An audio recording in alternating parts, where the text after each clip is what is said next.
নমস্কার, আপনারা দেখছেন এডিএম 1819 সঙ্গে আমি দেবব্রত এবং আপনাদের সকলকে জানাই পয়লা বৈশাখের আন্তরিক শুভেচ্ছা এবং অভিনন্দন। আজকের এই নিয়ে আমরা আড্ডা মারতে চলে এসেছি আপনাদের সঙ্গে। তো দেরি না করে চলুন শুরু করি আজকের আড্ডা এবং কিছু কোয়েশ্চেনের পর্ব।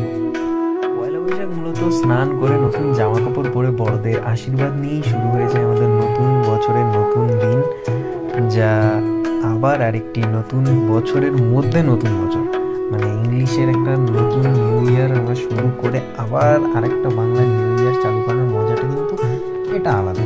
এটা শুধুই বাঙালিরাই বোঝে যে এর মজাটা কীরকম। বলুন তো, বাংলা নববর্ষ বা পয়লা বৈশাখের সূচনা হয়েছিল কত সালে?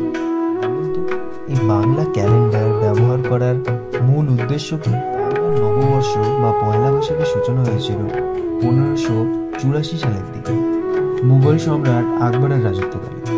তখন এটি মূলত বাংলা ক্যালেন্ডারের ইসলামিক ক্যালেন্ডারের সাথে ঐক্যভুক্ত করার জন্য তৈরি করা হয়েছিল, যা কৃষকদের থেকে কর আদায়ে সাহায্য করতে ব্যবহৃত হতো।